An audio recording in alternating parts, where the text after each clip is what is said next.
Charlie Morris grabbed the best figures of his short career as Worcestershire kept in touch with their host Leicestershire on the second day of the LV County Championship match at Grace Road.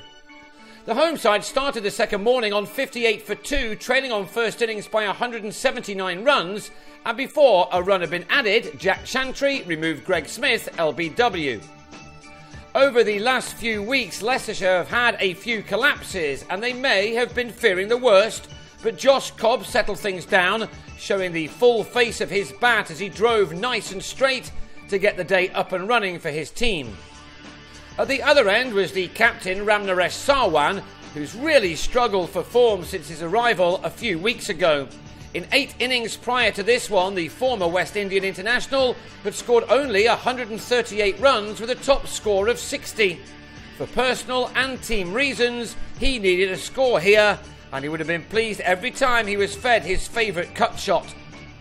23 overs into the day, with a total on 137 for 3, Syed Ajmal was brought into the attack and Cobb immediately went after him, a policy that worked so well for Glenn Maxwell last week.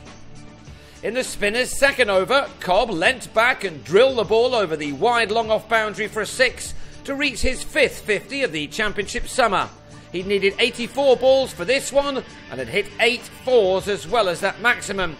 With the partnership with Sarwan soon to be in 3 figures, Leicestershire were beginning to get on top. This shot took the partnership past 100, and it was a stand which was putting the home side just where they wanted to be as Cobb moved on to 63. With a total on 162, Leicestershire were only 75 runs adrift when they lost their 4th wicket, Cobb a la Matt Pryor in the test match, cutting a ball straight to gully. 4 balls later and Sarwan was also out, pulling a short delivery from Morris to Matt Pardo, who took a good catch at long leg to remove the West Indian for 46. It was the wicket that Worcestershire really wanted. And it meant that Leicestershire had to start over, looking to the in-form Niall O'Brien and debutant Dan Redfern to build another partnership. O'Brien would have felt confident of doing that after making a string of good scores in the last few games. He was picking off his shots well again here. A fired-in leg-side ball from Ajmal almost brought about the Irishman's dismissal. Ross Whiteley at leg slip, wearing the ball as it thumped into him. Redfern, who joined Leicestershire from Derbyshire in the winter, had had to wait patiently for his debut, and he was doing a good job as he and his partner added 56 runs for the 6th wicket to reduce the deficit to only 19.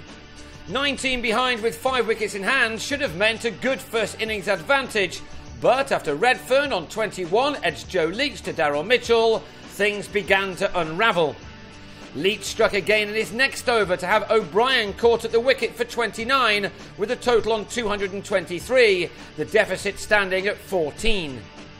Ajmal then found some extra bounce to have Richard Jones caught at slip by Mitchell, meaning that 3 wickets had fallen for 8 runs in 3 overs.